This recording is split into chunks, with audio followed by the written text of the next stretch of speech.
made it through the Cub Scouts, but he got kicked out of the Weeblo.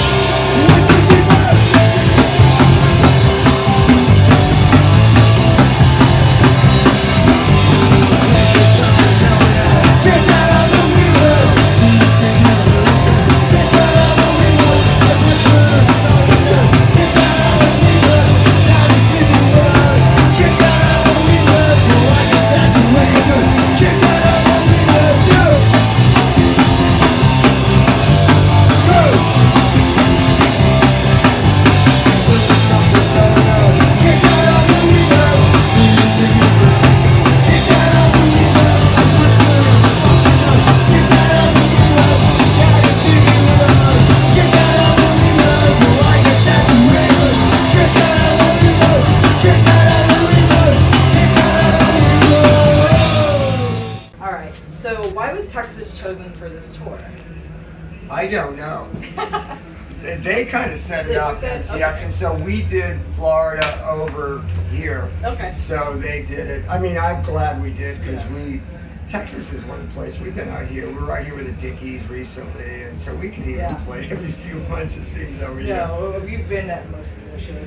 We almost don't want to admit how many of those we've been at. So. Yeah. So, but we played with the Butts last time. They come and take a lot. They were they're good, really good friends of ours. Yeah, they're a good band. Tell them to come out to my studio. I got a private studio. I hope to go word of mouth. I'd love to work with them. They're a good band. They're great. But I love the Capitalist kids. They're amazing. Too. Yeah. They're pros and so good. And really pleasant, and the songs are real witty. I like them. They are. Yeah, that's a band. Frank and I were talking. I said I always judge bands by would they have made it back in Lookout in '95? Right. But I think the Capitalist kids would have. Totally would have. They're definitely really influential. I think the Butts would have been a band on there too. I could totally see them. Yeah. We're trying to push them. We're trying our best. Yeah. So the Queers and MTX have toured obviously several times. Why do you think this tour works so well? It's kind of like co-headlining. It doesn't matter who plays first, before or after. And the Capitalist Kids, again, were a great opening band to set the stage. Yeah. So I think together it brings, everybody gets thinking about those 90s, Lookout records, and it was pretty cool. I was surprised, I'll tell you something. We played Feelin' Groovy, which we don't usually play off love songs. Mm-hmm. And that was when... We did that and the crowd went nuts, and I go, we got to go back to, start our regular set because we were going to do like Mirage and, slower songs. I go, oh no, these guys mean business. They want to hear that. I mean, I love that stuff, but I was like... I do too. Yeah. So, but anyway.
Can you speak to your sound, or what influenced this type of lack of a better genre word, pop punk?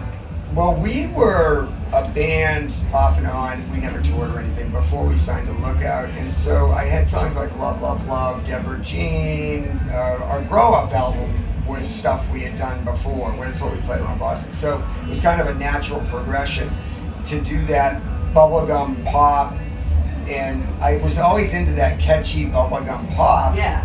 And Joey Ramone and I talked. I got to know him, fairly well the last few years of his life. And he liked the Dump Back Down album. And he said, I love the idea where you guys take our Ramonesy type bassist and do the Beach Boys vocals. Yeah. And so that was like kind of new territory.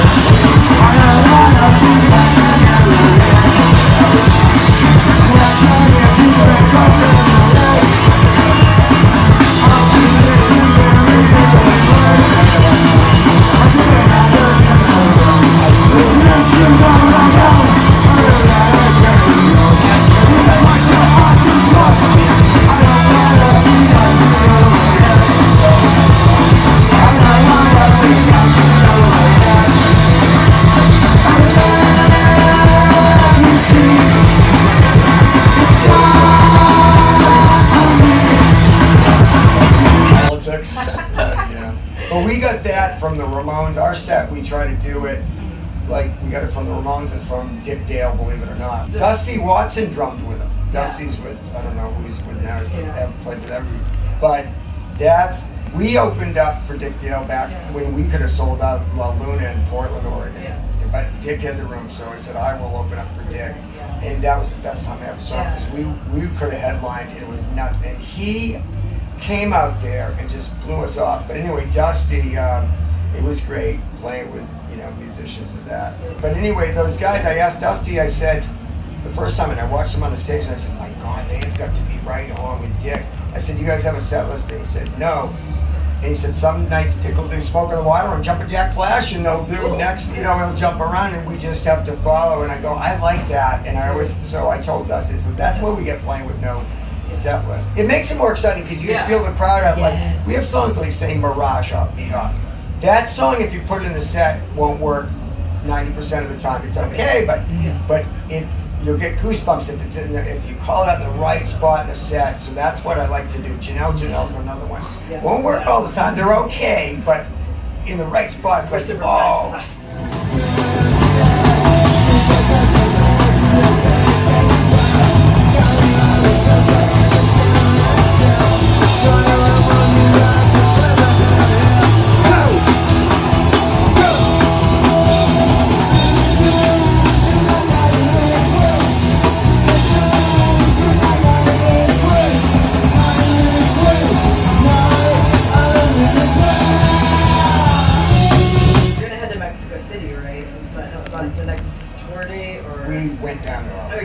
Was that the first time you've been there, or is it returning? In Mexico City, yes. Yes, how was it? It was great.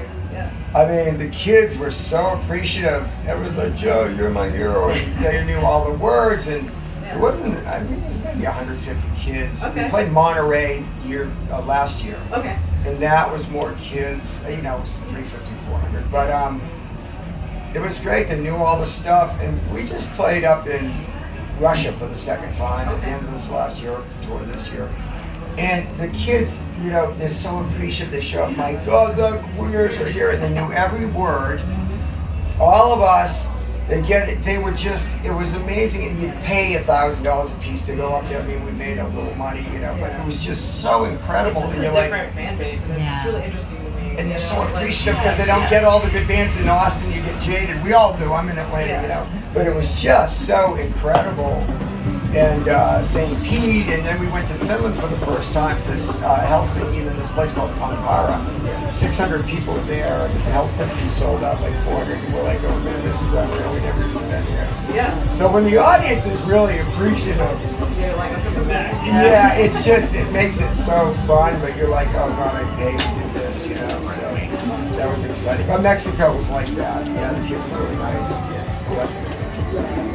was looking for your kind of newer stuff. So you have a new Christmas song, which is it's Christmas. And so is that the first time you ever perhaps to write a Christmas song? Yeah. We wanted to do a Richie Ramone era Ramones song, like Too Tough to Die, Arena Boys. So we kind of kept it kind of raw. I was actually going to have Richie sing it, but I just was like, we'll get it done and all that. So that was kind of fun. Yeah, it was the first time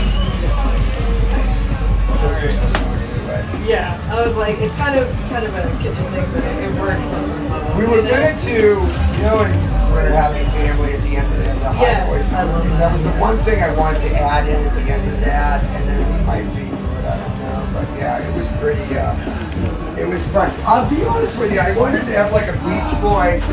But I wanted to have something catchy like that, and I go, I could write it, and then we just didn't. No, but I really dug it. But I was like, it's kind of one of those things. It's kind of hit or miss, but I thought it was really cool. I thought it was one of the best songs on that Christmas thing. I didn't find many of the songs that hot.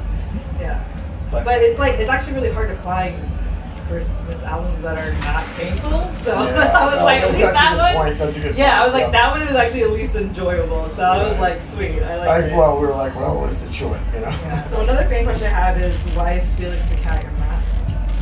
That's Chris Applegren came up with it at Lookout. So they were, he'd done the early Green Day, and weasel, and we're like, all right, we'll just go with it. It's So like we now. got stuck with it. It's Yeah. kind of cool. I thought we'd get in Yeah. trouble using it, but nobody ever. Yeah, that's what that's kind of my question was like, no one ever does something? I mean, why not? It was kind of Yeah. wimpy for us, you know. Yeah. We were like leather wearing, you know, hanging out at the Rat in Boston and all that, but you know, we rolled with it. So. Yeah, I feel like there's way worse masks. What makes a good At least he has t-shirt, like you know? street cred. You know? Yeah, Do you ever get starstruck with any bands you tour with? Not really starstruck, but I, you know, touring with the Dickies. I remember living, like, I'm 62 now, so I remember living in New York City in a squat. This is when you could still do that. My friends were all going to SVN School of Visual Arts and stuff. It was great. And Michael, my roommate, brought back the Dickies Gigantor single, and we just played the shit out of that. And of course, Dawn of the Dickies and all that.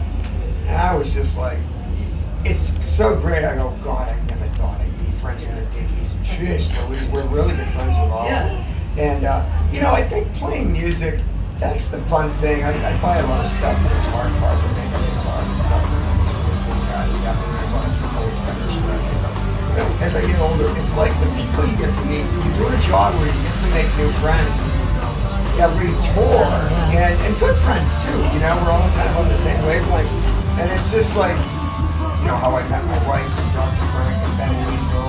You know, some of it I don't talk to him all the time, but you know, Frank I consider a very close friend. And so you go and you go to Moscow and and Tokyo, and it's like stuff I dreamt of doing in high school. Like CJ Ramone, and I knew Joey and Richie. I'm very good friends with, and it's just like, man, it's really, that's what gets me out of bed in the morning. It's not how much money you make, and you know, really find value in that stuff and learn about life meeting people. So that's where I really enjoy it. You know, when you go to Mexico, you go to Moscow, and you're like, oh my God, these kids. I mean, they look at us like I looked at the Ramones. You know, Yeah. Oh my God. So I was like, I feel like they need it in some of those places, like that outlet, you know? yeah, they for do. sure. Yeah. So I'm going to selfishly ask the question I wanted to ask, because since we're running out of time. One of my favorite songs of all time is Punk Rock Girls, and basically, why are women a common theme in your songs, and why was Dr. Frank referenced in it? That was just something that rhymed with the most, and I go, toast, Dr. Frank. Oh yeah, Dr. Frank. But I thought it was an inside joke or something. I loved MTX too. You know, Yeah. it's like, oh, another song about a girl. So I don't know. I don't really. Is it just like a fun subject? I mean, I guess so. Yeah. I mean, some of these people get all political these days. I'm maybe biased in the sense of like I think women are more interesting. I do too. It's just a thought, but you know. It was. I don't know. I mean, it was kind of a takeoff of Punk Rock Girl by them. Yeah. Okay. But so that was That makes where sense. that song came from. So I also really love that song too. It's Oh, kind God, of endearing. yeah. Yes, and of I course. think Punk Rock Girls is actually very endearing as well. So Yeah, it's like okay, that makes a lot of sense. Right, no bit. I mean, geez, that was, you know, to me that was kind of led right into the Lookout type stuff. Yeah. You know, the Dead Milkmen. So I love that. So. Sure. What else do you do for work these days? They want to know if you're still a commercial fisherman.